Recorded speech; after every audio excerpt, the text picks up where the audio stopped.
Um,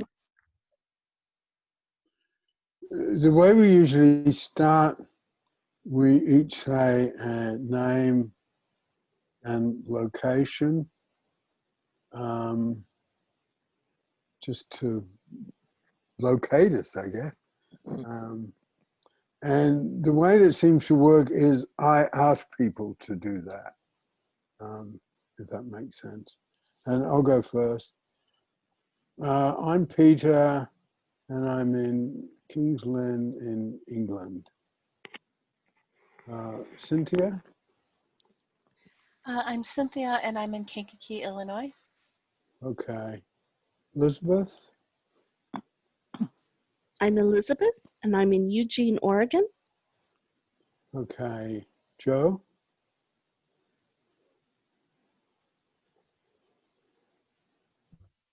Can you hear me? You can Yes. now. Okay, Yeah. hi. I'm Joe Stanley, and I live in a village called Marsden in the Pennines in Yorkshire, England. Okay. Nikki? Hi, I'm Nikki. I'm in Wimbledon, London, England. Okay. Lucy? Hi, I'm Lucy. I'm in southwest London. Okay. Johnny? Hello, Johnny here in Los Angeles, California. Mary?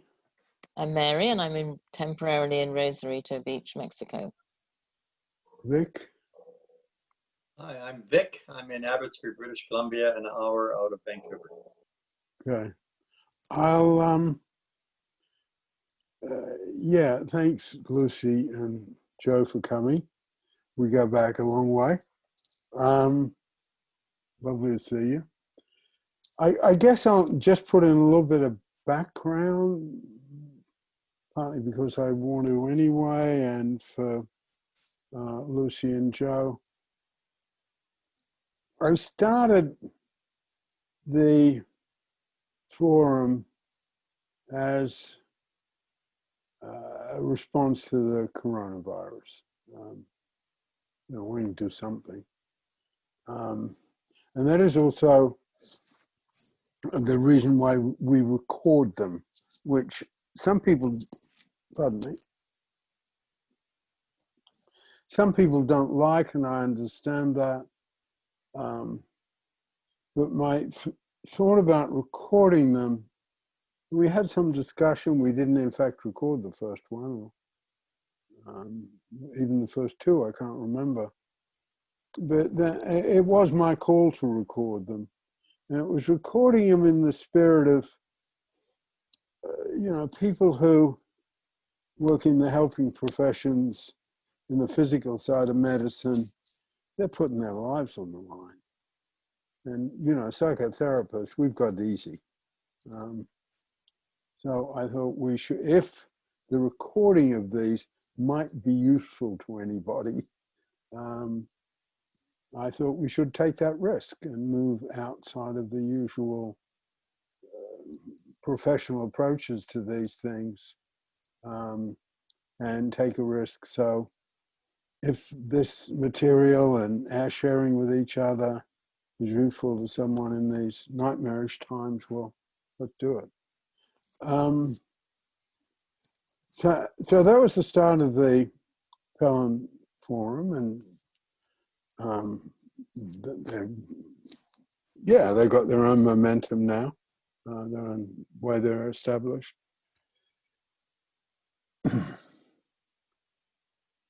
And then added to the coronavirus, there was George Floyd and all that meant. I'm a student of American politics, a bit of a fanatic about following. I'm a political junkie in terms of American politics. And the Black Lives Matter, George Floyd, created something new and different. And my long-term interest in history and politics, and how that has informed Pellin the way it's developed. There are certain things we do, like people can say no, and their concept of transparency and their concept of the caring life force, you know, and even we've only got a small part of the whole truth, has always been I would claim, accessible, democratic, egalitarian approach to the field, even more than, being a bit technical, even more than what is called the humanistic approach to the field, which in a sense is our home. But no one, I would claim, has influenced, has been influenced as much by a study of power dynamics and how power dynamics affect all of human nature. And if power tends to corrupt and absolute power tends to corrupt absolutely, that does not exclude psychotherapists and counselors and social workers any more than, of course, this part of it is. So it's just common knowledge at the moment. Any more than power tends to corrupt and absolute power tends to corrupt absolutely, hasn't affected the Catholic Church. And, you know, the word's not to be minced, and the evil that has occurred there. So there's always been, you know, those sort of political influences on Pellin. And a big personal interest of mine in history and political history, and then particularly American political history, the American Civil Rights Movement, which I say before George Floyd, and over recent months and years, I've sort of gone back to claiming the moment when I made a commitment to David Pellin, having fallen out with him, something Vic and I share, over the famous salmon bake. I had this petty dispute with Dave and some of his family and said, I'll study with you, but I won't work with you anymore. I know some of you have heard this story before, but this repeating is intentional. My repeating is not always intentional. And anyway, I said, I studied with you, but I won't work with you because I disagreed with this and that. I was young and, you know, pretty arrogant in my own way. He said, fine, you know, the ship can only have one captain. That was his statement. I was driving to work one day. It was a rather long drive to work, almost by where Vic now lives. And the music was interrupted, and Martin Luther King had been assassinated. That was the 4th of April, 1968. So, you know, the reason I repeat this, I want that to be a moment in Pellin, and I went to work, did my work, went back and went to Dave and said, I'll work with you on any terms you want, you know, because we are all responsible in some way for this. And he said, well, that's fine, and we're not all responsible, and stood up and gave me a lecture on something. Dave always gave lectures, mini lectures. He gave me a lecture on something, how we weren't all responsible in the way I was saying. I can't in any way remember it, but, you know, bring it forward to now, which is 50 plus years later, you know, George Floyd has changed the world. And that gives me an opportunity, and I feel I'm being quite, well, opportunistic about that. It really gives me an opportunity to bring politics and therapy directly together. in Pellin. And I want to be able to talk that way, therapy and politics in Pellin. We're coming at it from the point of view, the bit I developed when I saw what was happening in America, was I developed a concept which is more on my Facebook than here. They call political efficiency. How are we politically efficient? And given we've got the truth line, we've only got a little bit of the truth. We've only got a little bit of the truth about therapy or about politics, and how we handle this without being narrowly representative of one political stance, I don't yet know. Okay, I'm still struggling with that. I just don't yet know. The training courses I ran in London, which Joe and Lucy and Nikki did, I remember someone saying once, and I don't think it was you, Lucy, I think it was somebody else. It could have been. Someone saying, well, I'm late because I had to go home first to change my clothes because I couldn't come to Pellin dressed in my City of London clothes. And I thought, no, that's wrong. We've got to do something different. And that was, where the London work was located. It was in the London borough of Lambeth, which was for years regarded as a very left-wing borough in its glory and sometimes faults. But I didn't want Pellin, no, if you work for the city and vote for Margaret Thatcher, you can't take this training course. I mean, I didn't want that. So, and I'm still struggling with where we go with all of that. Would there be a place for a white supremacist in the forums we do together? I don't think so. But, and David himself very much stayed away from politics because he never spoke about this, but I think he'd been burnt, and a very close friend of his had been burnt by McCarthyism.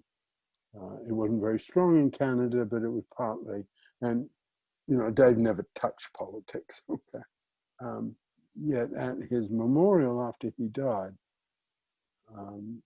people knew that, and we played "We Shall Overcome." So there's sort of resonances there of different elements. But now, therapy and politics in Pellin, and today's theme is about hope. This part of my material I really look forward to presenting. I think we've got something to offer. I developed this material, funny, anyway, a bit shy to say this, but I developed this material, it would have been, I don't know, 2005 or something like that. And I thought it was good. And then I saw that someone else had written a book on hope that was very popular. And not many people read the book. And he had some following, but he wasn't that well known. And that was Barack Obama. No, and he was a senator then. He was a junior senator, and I thought it wouldn't be that hard, to me somehow to get my material to him. because I think, but my shyness got in the way. In terms of Pellin, I didn't have enough performance to make that move. And then, of course, it was fairly soon after that all of a sudden, he just took off and, was going to be a candidate. And then, of course, he became the president. And I thought, what a mess. And then, of course, I thought it was just too late. Everyone's going to be jumping on that bandwagon. But I guess, his book, Audacity of Hope, his career, and the start of his career does influence what I'm presenting here, because without hope, no political change or the likelihood of people who don't have power achieving power is going to happen.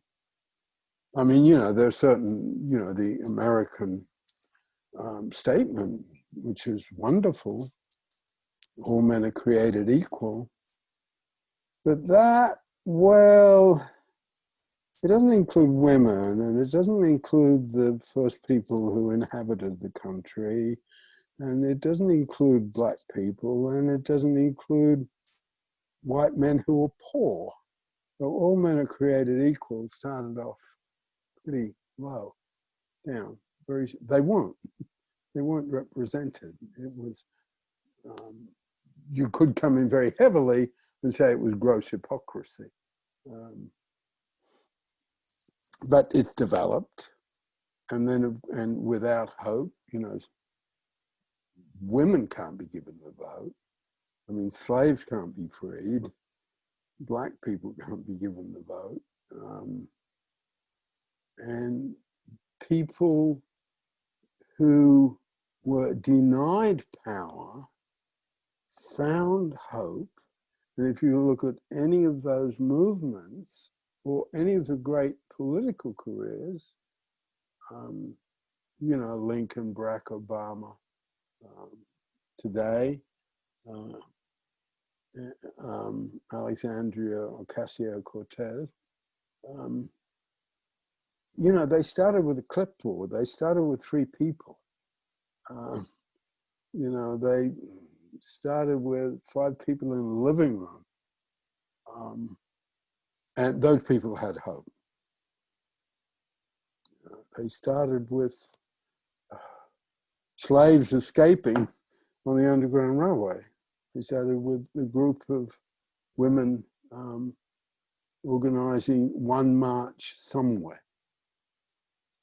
And it would be absurd. And in terms of human history, it's a relatively short time. If someone came along today and said, well, I think we should take away the vote from women. I mean, it couldn't even be stated. I'm not saying some people don't believe it, but it couldn't even be stated these days. It probably couldn't be stated almost anywhere in the, well, yes, it could be stated in some parts of the world. So in terms of to make it a little more, make this a little tighter, I'm saying that in terms of hope in general and in hope in politics, from our point of view, it involved 3 of the Pellin tools that those of you who've been coming all along, we've touched on before, and that is purpose, contribution from hurt, and true rest. I'm saying they are sources of hope. They are sources of hope that in a common sense way, people know, and the great politicians know. The great politicians don't burn out. Other ones do. There's a phrase for it, isn't it? Someone who's a high riser or someone who comes in flashy and, achieves something quickly. But the ones who last, in their own way, they know about purpose.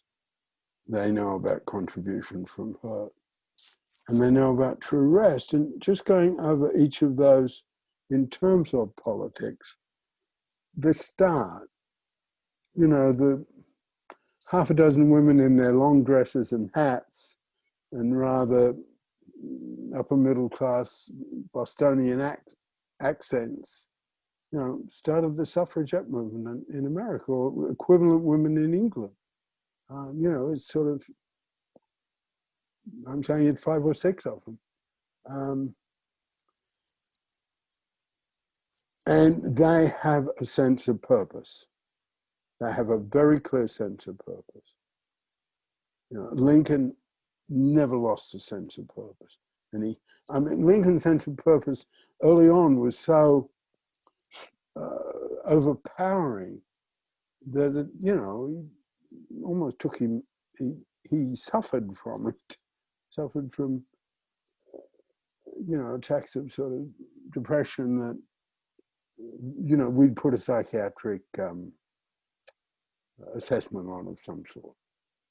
But you know, this, and it's a sense of purpose in our work associated with a very strong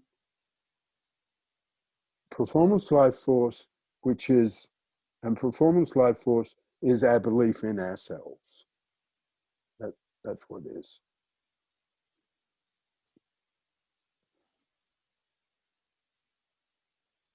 So the purpose gives them the energy, combined with the performance life force, it gives them the charisma that, you know, 6 women meeting in a sitting room becomes hundreds of women marching.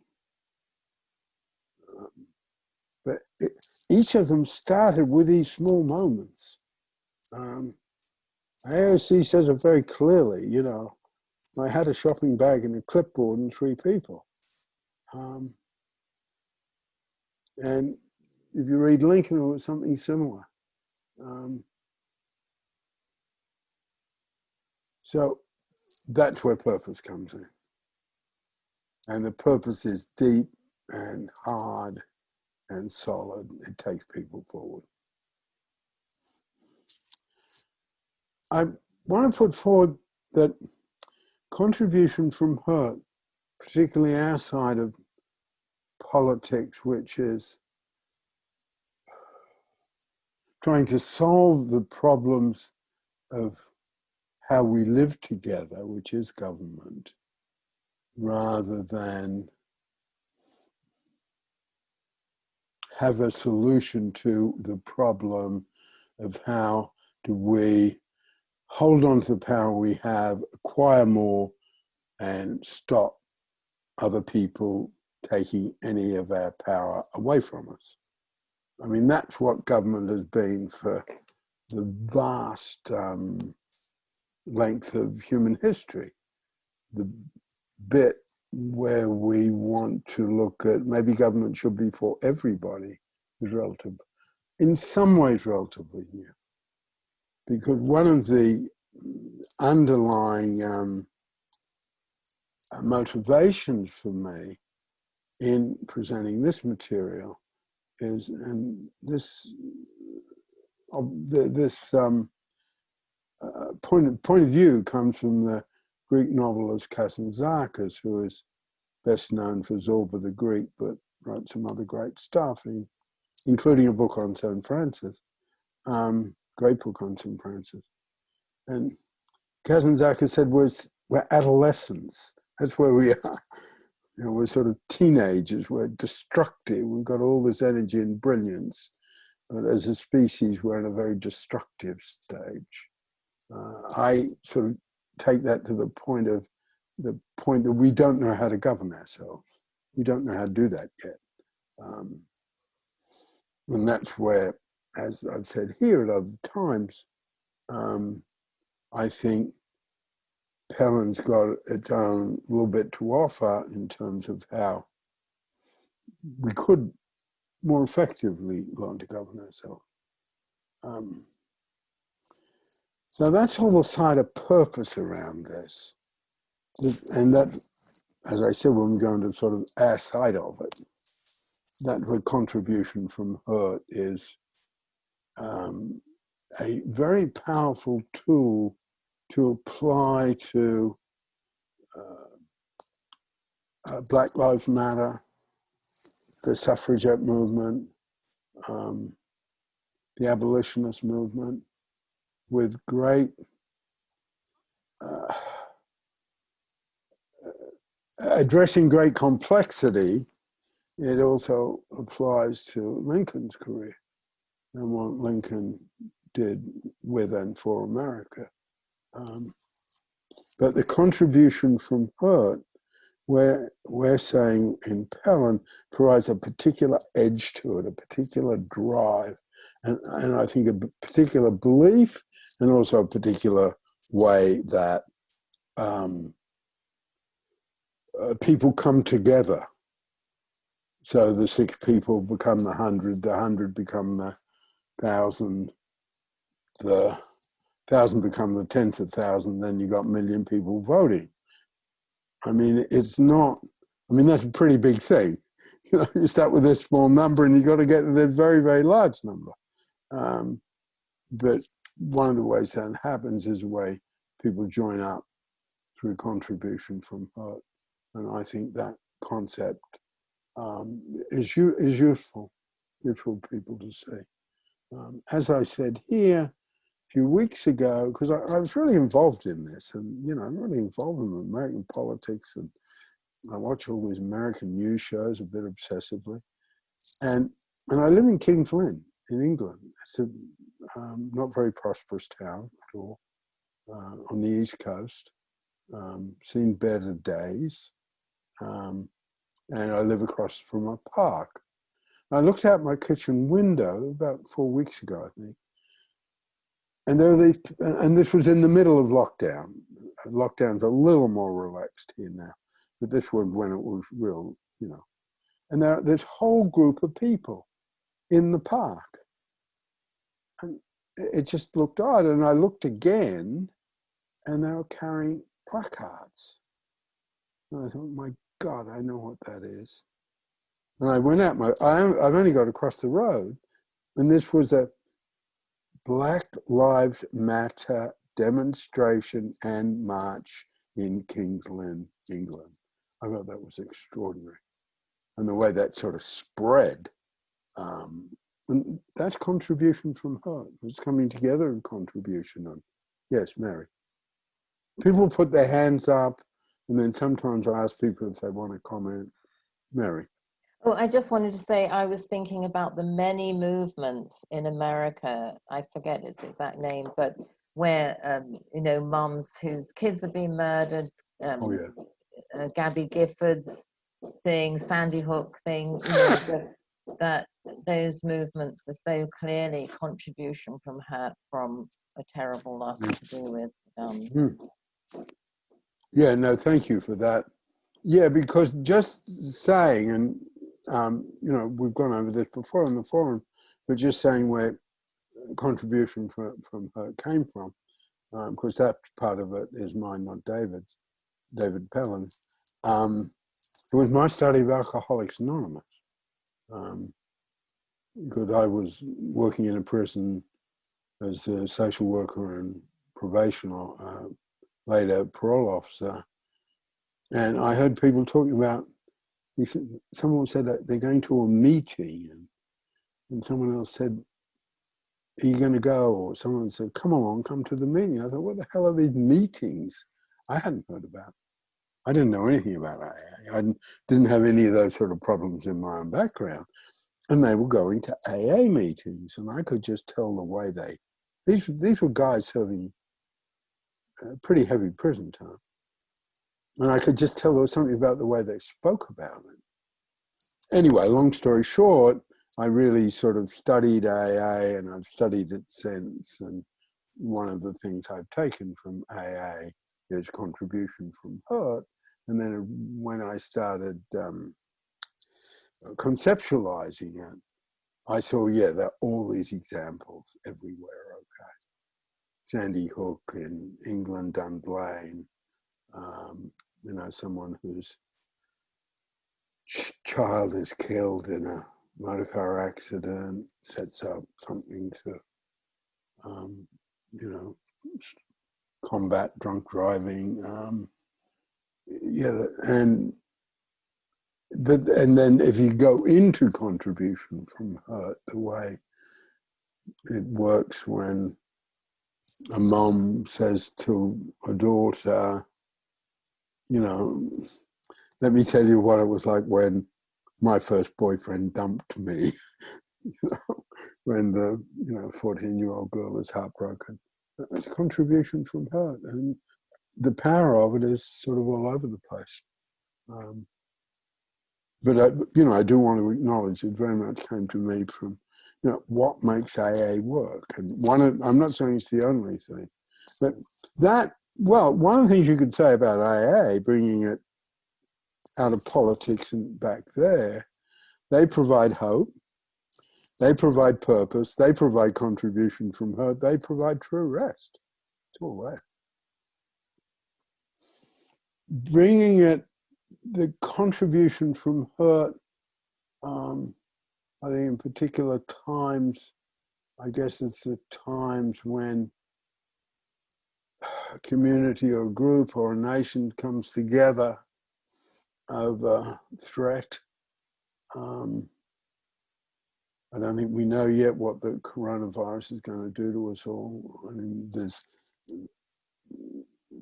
I just don't think we know. I think we're in new territory there.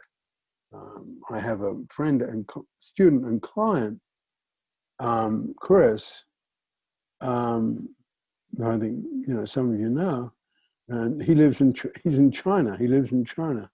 When I was talking to him, he's working on a doctorate at a university, and he's 70. But I was talking, and he's a good writer. And I was talking to him today, and he was just talking. He said, well, and I was saying, you know, how's it going? Because things were shut down and blah, blah. And it just came out like this. I don't know if I can get it. Well, we're not worried about it anymore. And it just stopped me dead. And I said, what did you say? Well, we're not worried about it anymore. You know, we haven't had death since May or something. And particularly from either an English perspective or an American perspective, that's just extraordinary. And then, you know, because they did the lockdown, they did fierce lockdown, and they're prepared to do it again. They just said that, oh, we're not worried about it anymore. Just sort of. And I could sort of question him on it. And he said, no, we're not. But there's a little snippet of conversation, which, you know, China making America look like, I don't know, a country that is ignorant and has no scientists or manufacturing ability, something. It's quite extraordinary. Peter, I think that's a really powerful story, but I don't understand, like, its place in what we're talking about. I just feel you must have a point you're not saying. The place, yeah, no. The place of what I'm talking about, in terms of contribution from hurt, okay, I think Black Lives Matter sort of fits into it's got a long history. Even I talked about Martin Luther King. I don't think we know where the hurt of the coronavirus is going to take us. And I guess the reason I realized the way it impacted me here is, China's not New Zealand. I mean, New Zealand in a way has got a sort of easy, it's a little island it's a remote island with a small population and a genius of a prime minister. But China's China, and they've solved this. And what is it going to mean to us, particularly to America, that we haven't, and we seem incapable of it? And is it going to be around forever? And I think there's going to be dimensions of contribution from hurt that we can't, yeah, if you take war, you know, the horrible people attack us and we're all united and we fight the enemy. I mean, and that has a very long history. And I don't think we know, in terms of contribution from hurt and politics, where this, how do we bring this sort of model, if I can use it that way for a moment, in what I think is going to be a really new world when this is over. You know, I don't predict to know what it's going to be like. In some way, it's going to be very different. So, Peter, can I just say, wouldn't yeah. you say that in that huge uncertainty that we have, it's very important to hold on to hope, right? Yes, yes. And thank you for bringing me back to that. I've lost it a little bit. Go into any AA meeting and you'll feel hope. It's there. I think the same thing is true of Black Lives Matter demonstration, whether it's the little one in King's Lynn or a big one in Minneapolis. So there's hope there. How are we going to find hope in this thing? We've almost hardly even got a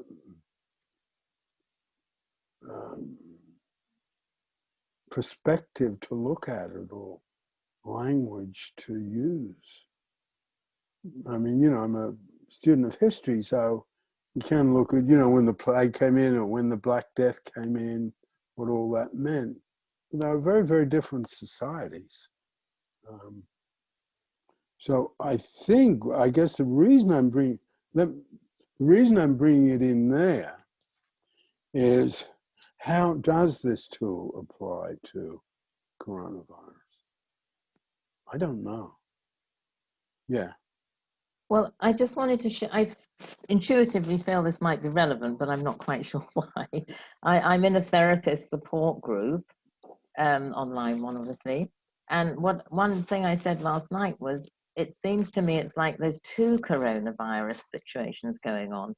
There's one for people like me who can keep safe, and my life's actually been enriched because ability to do things online has increased the places I can have purpose.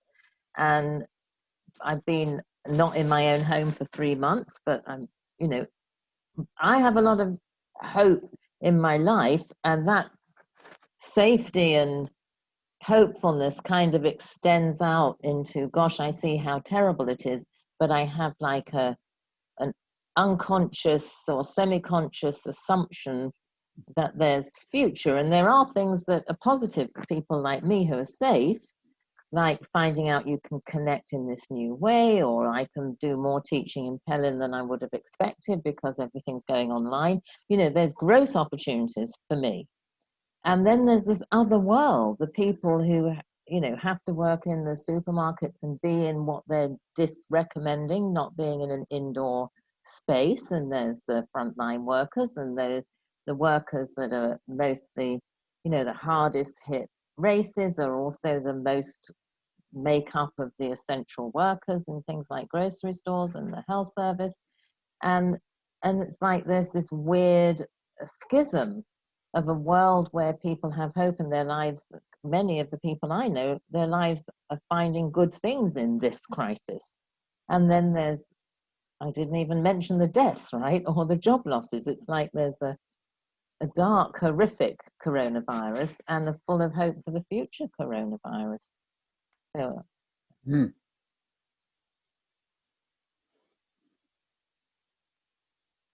I guess what these tools would be saying about this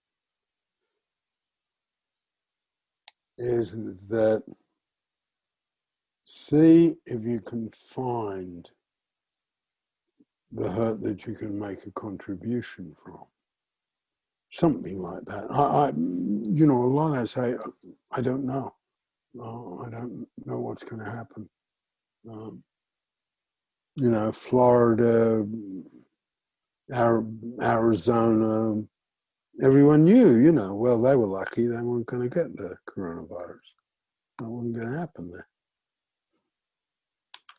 No, didn't work. You know, the country with, I think, more, it could be stated, well, manufacturing ability and Nobel Prizes in science more than anywhere in the world, and can't cope with it. Yeah, Cynthia. I'm not sure if this is exactly relevant, but one of the things that I've been watching with this in terms of not necessarily for individuals, but that in terms of the response, of what responses seem to be better. And I mean, China's one. In China, the government, I mean, I don't know that anybody wants that kind of government where the government can go in and say, you've got to stay home, and they have troops there making you stay home. And I mean, you know, they've got much more control. And I don't think, but there's a certain sense that people who are, I mean, I think actually Japan is, you know, because Japan has a much more democratic, it's not completely democratic, but they've pretty much got it under control too, but everybody's worn masks. But I think one of the things, and I don't know how this is relevant, I mean, there's hope in that it can be gotten rid of, but I think that in a sense, I think the U.S. in a sense is almost hitting bottom right now with the divisiveness of the politics and just the general. Sorry, I should have probably waited till I was a little more clear on what I was saying, but I think that this virus really,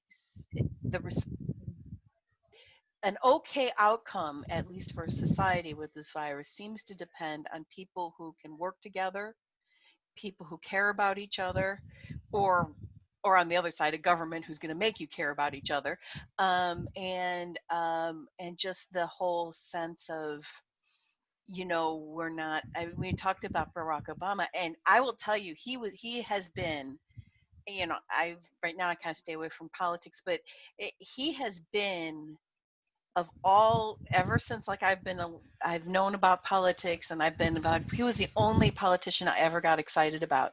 And the reason I got excited about him was sort of the sort of meta.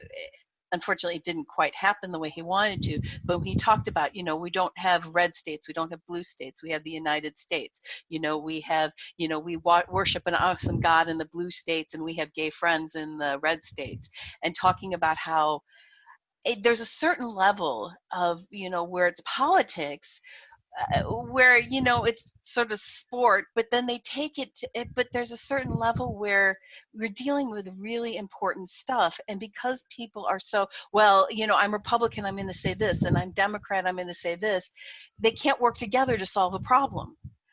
You know, like the whole mask thing here. I mean, it's stupid, because why is this a political issue? Wearing a mask is saying that you're a Democrat. So Republicans, it's a public health thing. If we all need to work together, the virus doesn't care whether you're a Democrat or a Republican, you know, and there's a sense of that, and I don't know what's going to happen in the United States. I mean, you know, the current president has just, you know, completely, you know, the divisions that were, he's just exploited them and expanded them. But I don't, and I really do. I mean, people think I'm alarmist, but I really think right now the American experiment is up for grabs as to whether it's going to continue to work.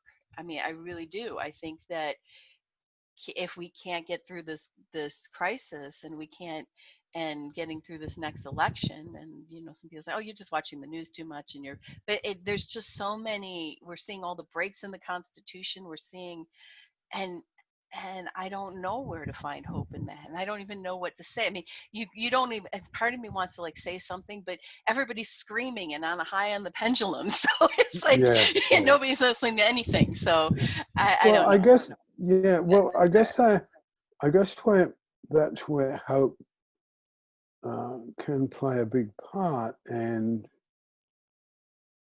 let me just touch on true rest, not lose that, because I'm saying it's purpose, contribution from hope, and true rest. And what true rest provides is, you know, as we've talked about here, you know, the renewal of energy, the refreshness, the being able to go back into the fray, be able to step outside of it, you know, the part of the true rest that's also the middle of the pendulum. And I think from, I guess I would say something like the best of politicians, regardless of, you know, what side they're on, would have a combination of these three, but would have purpose and contribution from hurt and all the performance, life force, and being absolutely fired up about it, but would know when to step back and get some true rest. I just wanted to stay on Mary's help stay on my topic a little bit. Do you want to say anything, Elizabeth? Yes, I do. Okay. So I was thinking about what Mary said about sort of the two coronavirus experiences that are going on, particularly in the U.S. right now, and how I feel as though if you can't have hope in a place of horror, you haven't got hope. And about, you know, my hobby horse, accessibility, and the accessibility of these three Pellin tools for those experiencing the horrific side of the coronavirus. And I think there are, for frontline workers and that sort of thing, there are deep opportunities for purpose and deep opportunities for contribution from hurt. And what scares me is the limitation of access to true rest, partially because any form of true rest takes time. And the more essential the worker, the less time they have right now. And, you know, somebody's going to have to put some careful effort into managing that. I sure hope they are. And partially because lockdowns and just being sensibly safe about where you go when things do open up limit the forms of true rest that people are used to taking and what's available, you know. Getting in the water is more difficult, and that's a form of true rest for a lot of people. And, you know, we've had memes on Twitter from the beginning of the lockdowns, check in on the extroverts, they're not okay. Yeah. So people who are extroverted are having a hard time finding safe forms of true rest. And that's why, I mean, that's part of why performers right now have such an opportunity, even with things like theaters closed, to make such a deep impact. Because, for example, laughing your head off at a comedy act can be a great form of true rest, I think. Yeah. And they can provide that to people who have trouble accessing other forms. And I don't know quite what all that means, but that's what I'm thinking about. Well, I think some of the stuff you're touching on is important, as you do. Because I think the true rest thing, I think you're really right, because you remember when I taught true rest here a week and a half ago, the flip side of true rest is escapism, which is our way of defining addiction. And yeah, you know, they have to go out and party and drink, and be very close to each other. And they've all got grandmas who they adore. You know, so I think you're right there. And I wonder if there's, because I was talking to Mary's brother, Alan, a very close friend of mine, has been a school teacher, now a consultant in education. And, you know, he is worried about what it's doing to kids. And I don't know this from the inside, you know, what it's doing to kids that they're missing out on these hunks of education. I imagine there could be a whole lot of contribution from that. Johnny, do you want to say anything? Elizabeth, I love you, woman. One day we're gonna, I don't know, like, you must be my guardian angel, and Cynthia knows what I mean by that. So, remember, that's an inside thing between me and Cynthia. So, about this, I've had this thing about my guardian angel is this woman that just protects me. She's this big woman that takes care of me. Like, you speak me, oh my God, here we go. Whistleblower. This was the show I was supposed to perform. This is the show I'm writing. In fact, I just stole a line from you about Into the Fray, in which I was watching that this morning. What does that mean? Again, why does that pop up? Into the Fray. Got the definition. I just added it to my solo show while you guys were talking. And then Elizabeth brings up, because that's exactly what my whole solo show is about. That's the law of attraction, I guess, why I'm here, is because it's literally what Elizabeth said. Rest. I have this thing called Teacher Talk Therapy that I have. It's a video that I did, but I haven't posted yet. And it's literally like, because in my solo show, and Mary knows this, Jessica goes, well, yeah, Johnny, that's your side, but what's the other side? What's their perspective, you know? And I love the fact that that helped me out was when you said, why we're recording this. When you said, oh, for other people, then I was like, okay, then I need to speak up more if this is for other people to heal. My force. And so back to whistleblower, that's basically what it was. I blew the whistle on the government politics of a bullshit. In other words, they were cutting people's jobs based off of a budget. In other words, there was this budget crisis, but our school actually had the money. But they used that as the excuse. That was the politics, right? And anyways, long story short, when you're talking about hope, that's why I got excited. And I literally went back and I looked at some Facebook things, and my first Facebook thing for this year, 2020, literally was, because I escaped the education system and I just ran away. I literally ran into my old principal at the Rose Parade float building. And she's Chinese American. And I did a video on the history of Chinese Americans and their contributions to our country. Little did I know the coronavirus and all that thing was going to actually happen, you know. But what's interesting was, I forgot about all this because of the coronavirus. But the theme for the Rose Parade this year, 2020, is hope. And it was about helping out the homeless. And in my video, which I document, so people can't say I'm crazy because I literally documented, there's a Chipotle tractor covered with flowers, you know, and I'm like, with avocados and it's all about farming. But it was about, and I play a lot of homeless guy.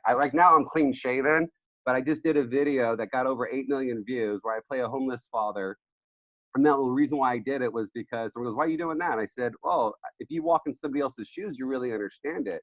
So my first video I ever did was I parked down, it was a Jewish center, downtown Los Angeles, 4 years ago. I had a $45,000 vehicle. Boom, I park it, I get out, I put on my homeless clothes, I start walking down the street, and bam, it hits me.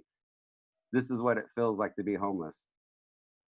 Like, it had didn't matter that I had a master's degree in education, had no idea, just from the shell that I was wearing. And the person who actually literally helped me out was a little black kid. And I said, you know what? If you look across the street, there's a whole camera crew. But but he gave me humanity. And anyway, so that's what sponsored me to keep doing this. So the writing that I'm doing is, I'm a special ed kid. I shouldn't even be writing, but I'm doing it anyways. Mary knows this. And so it's all about what I'm just showing you. And so this is cotton from my grandfather. And what I'm getting at is to be a farmer, and this is a railroad spike that went through the railroad on my family's farm, which has been there for 100 years, but hey, Native Americans were there, Cesar Chavez. And so I guess what I'm, the kind of sum it all up is hope. You can't be a farmer without hope.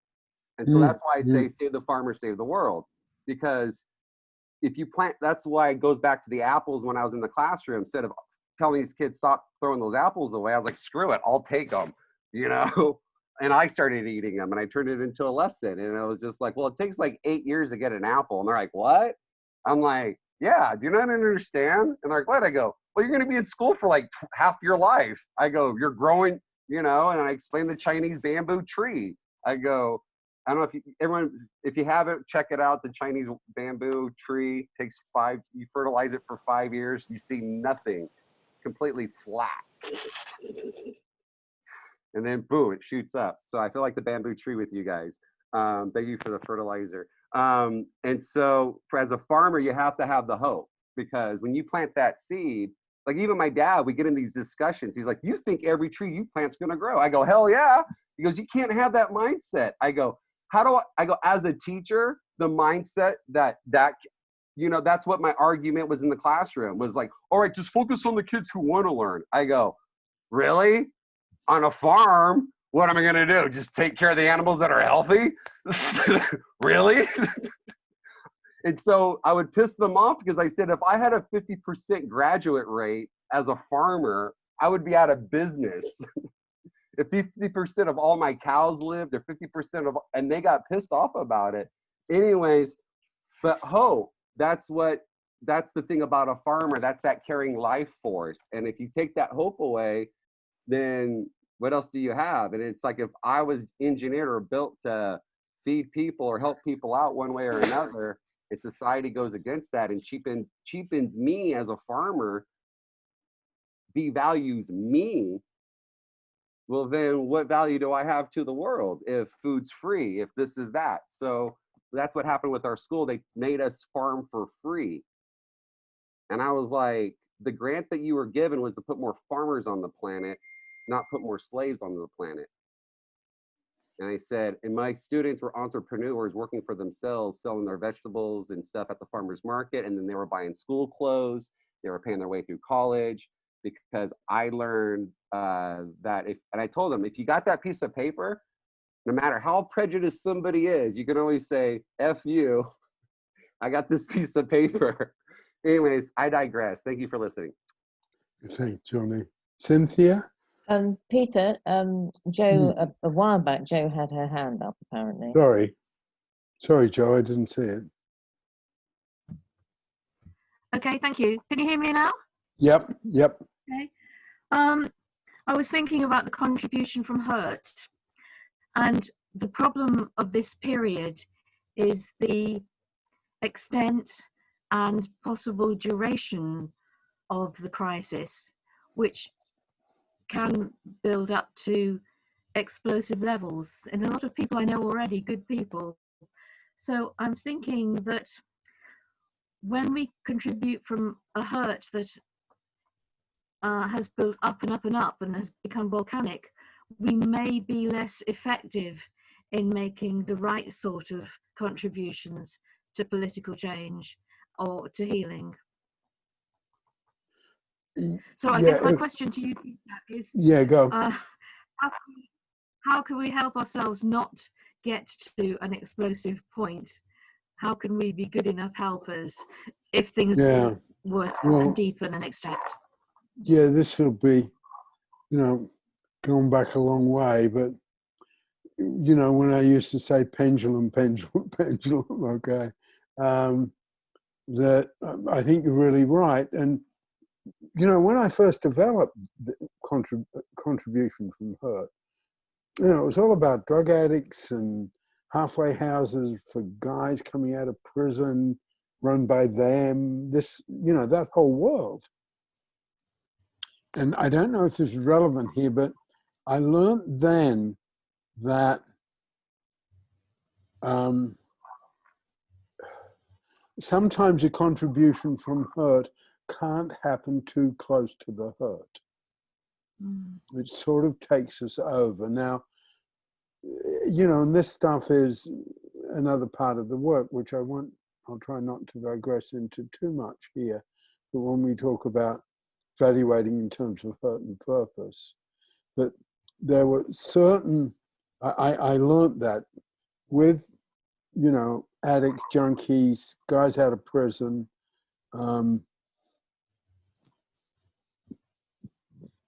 guys who committed white collar crime, which is another complexity.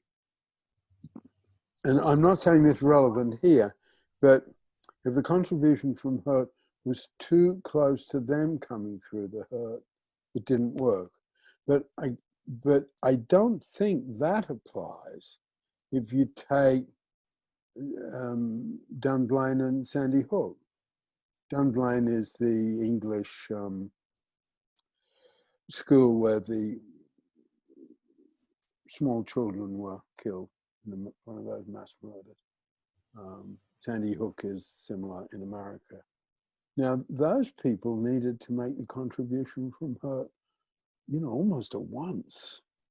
And it's an interesting thing, I don't think is not very well known in America, but Dunblane, the government changed they had a campaign, snowdrop campaign, wasn't it? And they got what in America would be called the gun laws changed within 6 months dramatically. Just huge change in the gun laws. And they achieved it. So I think there's a whole lot of sort of balance there, and it's probably the part of Pellin work that's also about advisors. And I'm sure even in those situations, someone said, I'm sort of a bit in awe of people who go through a tragedy like that. But I could imagine someone saying, well, Barbara, maybe you've got to grieve first. Maybe you're not quite ready for it yet, or whatever, I think I know what I'm trying to say. Sorry, a bit rambly. I think the timing's everything there. And I think the timing needs other people who are really good advisors. And in terms of recent stuff here, passive listening to hard feedback and someone saying, that's a great idea, Barbara, but not quite yet. Totally hypothetical example. I think it's about timing. And in a sense, a lot of Pellin work's about timing. Yeah, Vic. Yeah, Vic. Thank you.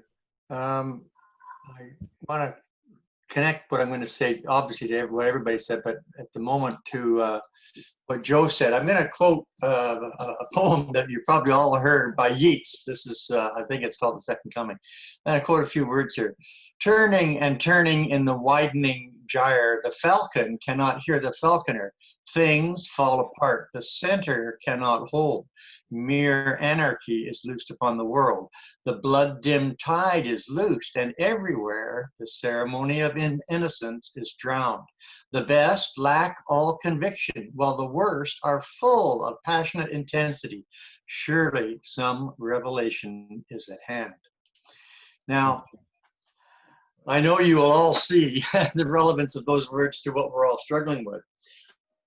And Joe asked the question, I can't remember the exact words, Joe, and please forgive me if I get it wrong, but was how to develop this contribution from her to, what I want to try to point out here, that the end, the final line I quoted it is not the final line of the poem, but surely some revelation is at hand. Now, taking it back to David Pellin, What I feel David did, and I had the 1 year experience with him, on this contribution from hurt business, David really individualized this. He dealt with an individual person.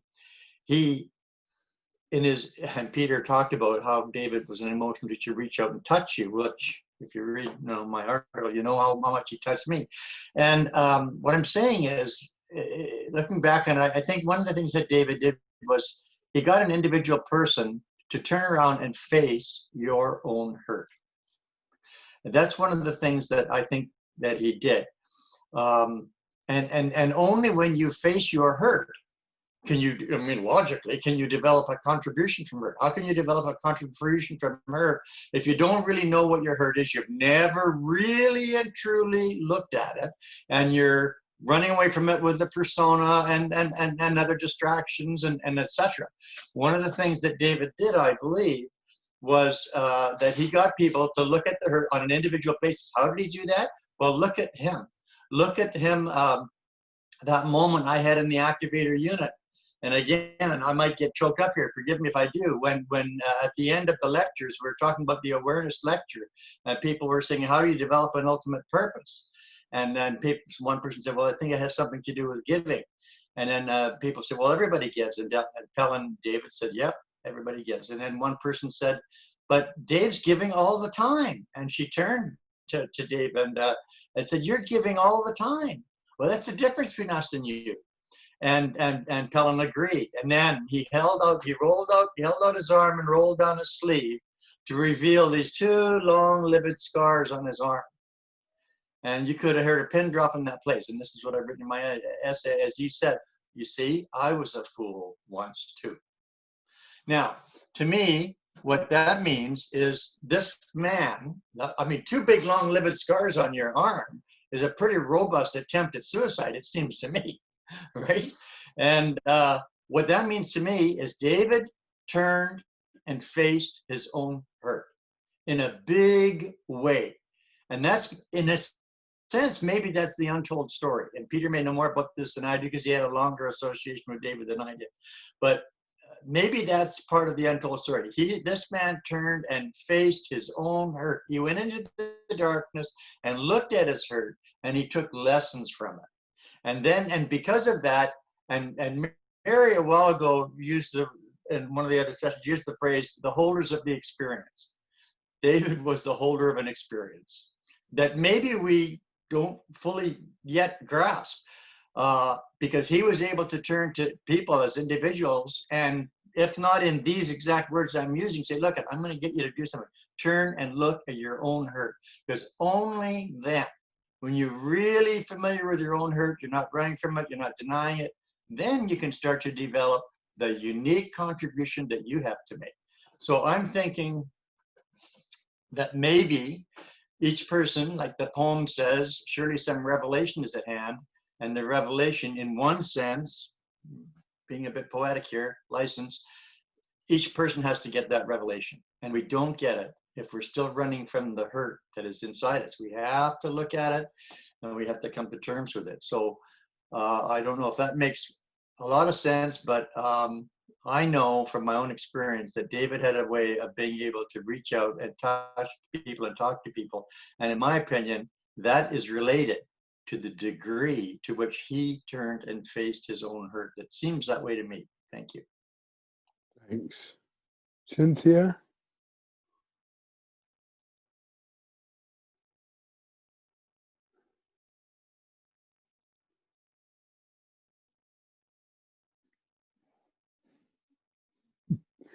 We're patient, don't worry. Oh, sorry, I couldn't, for some reason, I couldn't get my mouse to go to find the unmute. Well, I've already said quite a bit. I don't know if there's, I'm still thinking about this, the thing with contribution for hurt and coronavirus, and how the difference in the experience of countries has to do with, we're not in a situation right now where it's a bunch of individuals. Yes, we all have individual contribution, but there's a certain sense where collective action makes the difference between having a good outcome for most people and having a horrific outcome. I mean, you know, for people who are essential workers, if all the people who are not essential workers stay home, wear their masks, do what they're supposed to do, it will be less of a problem for the essential workers. So it's hard when you're thinking about all this individual, but it seems like this coronavirus issue is really something, and I don't know how this relates to anything and how this relates to hope, but something that really requires collective action. And for those who, you know, and it's not even necessarily a big collective action, just sort of, and I'm sorry, I probably should just not, it's the past again, but I'm finding myself very angry right now, and I'm angry that so many people that in the U.S. people haven't cared, you know, at the lack of caring life force in the United States, and I think that's really, we wouldn't have this problem here if it wasn't for that. And I don't know how that relates to hope, or maybe it's just something I'm going through, but so I guess I'll stop. I think this is struggly stuff. Nikki, do you want to come in?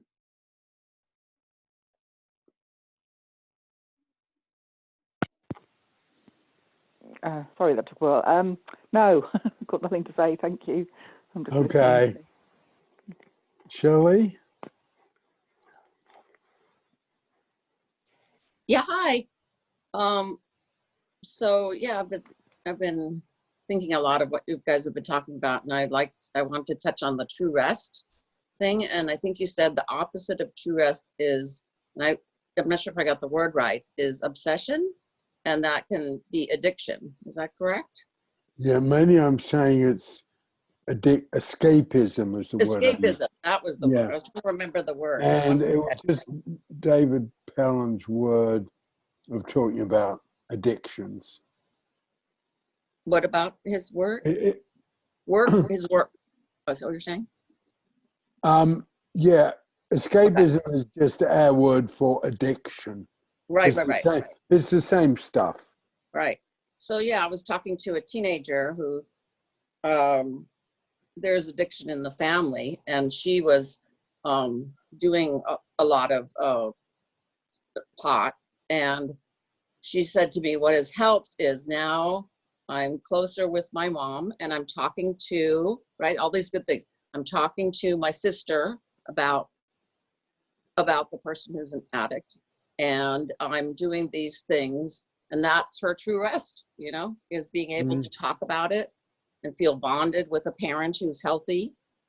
And I thought that's an interesting way to talk about true rest. Yeah. And I think, yeah, I mean, in a way, the classic true rest for grandparents is to play with the grandkids. And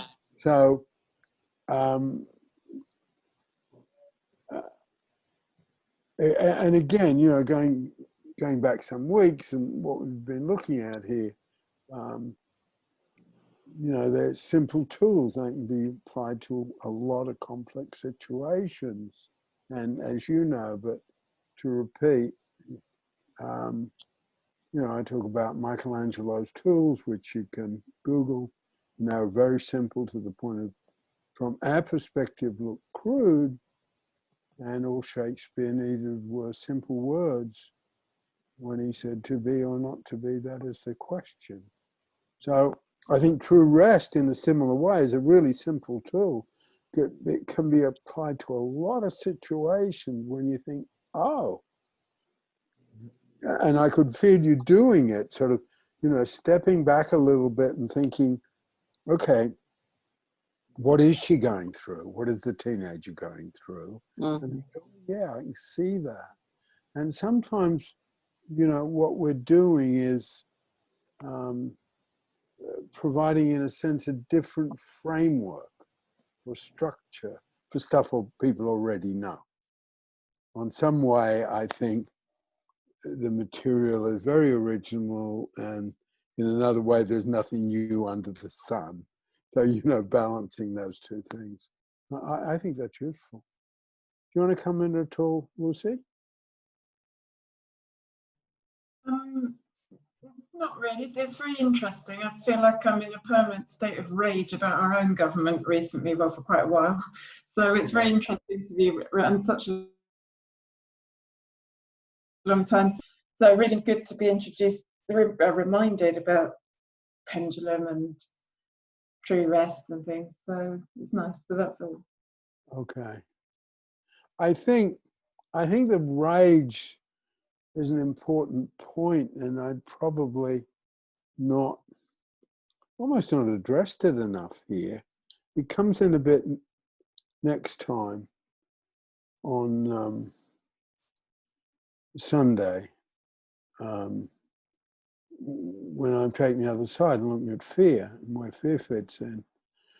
But all those sort of examples I took,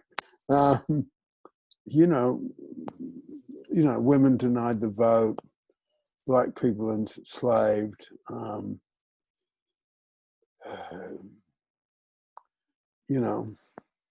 people killed and beaten up by cops. I guess, I'd put in probably a tiny little bit, it's a bit of a romantic story about how these great political campaigns start with two people and a clipboard. But certainly with the most current one in America, George Floyd, I think there's a whole place where rage happens here. And what does someone respond when they're, I can only imagine, and I hardly even want to use it as an example. But, someone loses their child because there are too many guns around. I think rage has a real part in this. I think it's a theme to bring up. And I guess what, at our most audacious, what we claim for these tools is can help people channel the rage and find something to do with it. And then I guess that's where I bring in the historical examples, because, they've done it. I think in terms of hope, I think there's often hope around, because young people are coming through with an awareness and commitment that people are denying they had. Let alone, the huge issue of, Frederick Douglass. There's the whole movement that he was a black man. He couldn't have written those books.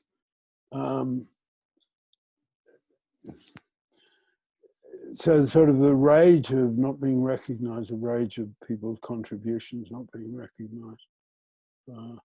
And I guess the rage of,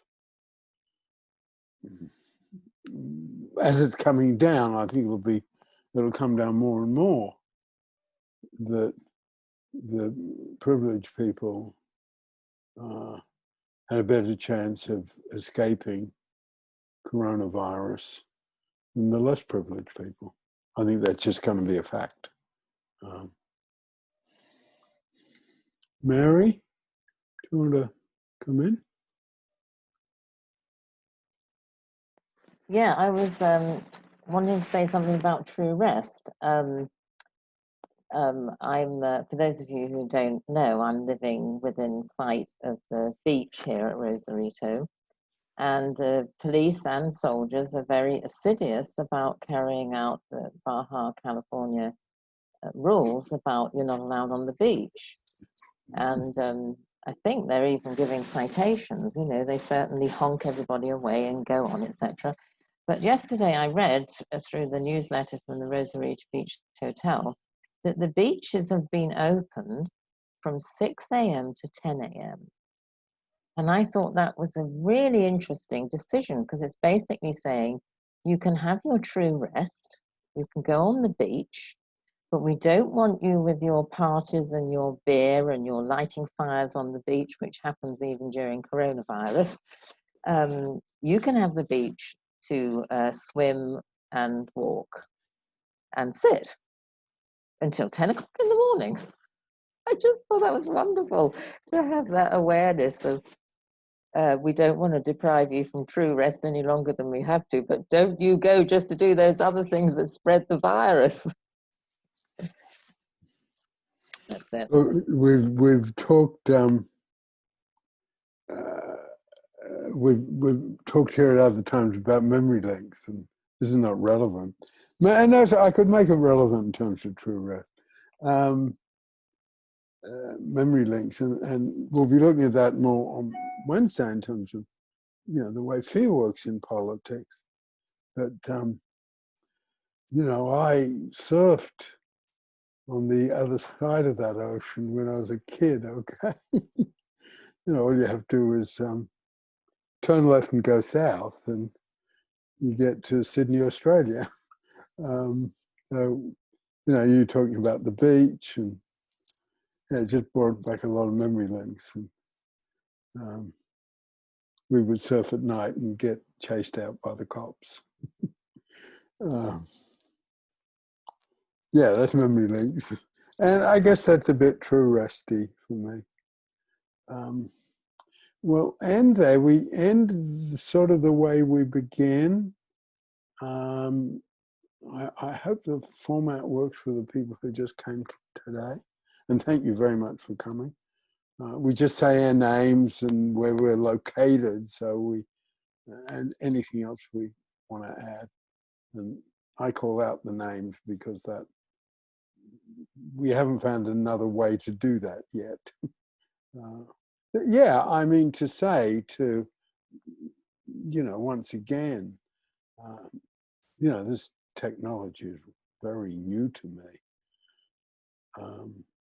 Yeah, so I'm still in some way struggling with it. Anyway, I'm Peter. I'm in Norfolk, England, east coast of England.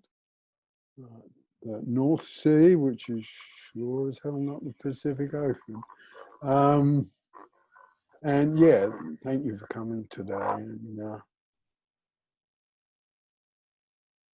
this theme, I need to own that, I guess. That's me. Joe? So I just say what my name, Yeah, where I'm from. yeah, and anything else. Yeah. I'm Joe. I'm in the Pennines. It's still bloody raining. Okay. Vic? Yeah, I'm Vic in Abbotsford, British Columbia, and thank you again to everybody for sharing. Thanks. Yeah. Cynthia? Cynthia, I'm in Kankakee, Illinois, and thank you everybody. And there's a lot to think about. Thanks a lot. Okay, Lucy? Lucy, I'm in London. Thanks, I've enjoyed that. Thanks for welcoming me to it. Okay. Nikki? Hi, I'm Nikki. I'm in Wimbledon, London. I just got a small remark about, it just made me laugh about 6 a.m. on the beach. It's just, you know, prejudice in favour of the dog walkers in a way, isn't it? You know, not the beach people. Anyway, thanks for that. Thank you. Okay. Johnny? Johnny from Los Angeles. Just a few thoughts that I wrote down that I collected from everyone, and Victor kind of did that. It was kind of like basically what my solo show is, literally about what we all talked about to a certain degree. The monster I was running away from was myself, and facing that fear is literally putting it on stage for the world to see, which then gave me my life force of when you were saying turning hurt into hope, which goes back to a term that I learned in my discovery, which was post-traumatic growth, which is the opposite of post-traumatic stress. So that's what reminded me. It was post-traumatic growth today. And that's what it was, that my whole show is basically teacher therapy, where it's a place where, because anybody who's in a frontliner, anybody who helps other people, regardless, they're just going to get stress on them regardless, subconsciously, and it's going to play with their mental health. And so that's why I'm a big, because I worked 7 days a week for 18 years until I lost it, you know. And my sister goes, you didn't lose your mind, you just got upset with the bullshit of the way the system was, you know, so you blew your whistle. Anyways, thank you so much. I love you guys. Okay, thank you. Shelley? Hi, I'm Shelley in Los Angeles also. And I thank everybody for your good words. And I'm going to look up some of these things that I don't know too much about. So I always like that. I'm learning stuff and growing and seeing that I, you know, can help myself and help others. So that's fulfilling. Thank you. Okay. Elizabeth? Hi, I'm Elizabeth from Eugene, Oregon. And where I'm at right now is I'm wondering, if this is all true, then what do I do about it? And it'll be interesting to find out. Okay, thank you. Mary? I'm Mary, and I'm in Rosarito Beach, Mexico. Okay, well, thank you all. And on Sunday, yeah, this was about hope in politics and therapy, although it was more on the therapy side. On Sunday, I want to balance it with fear in politics. No, Wednesday. Wednesday, sorry. Yeah. I thought you were going to give me my Sunday information. I was getting excited. Okay. Well, as one of my favorite American political commentators says, a woman called Rachel Maddow, watch this space. Okay. Bye-bye. Thanks for coming, everyone. Bye. Bye. Thank you.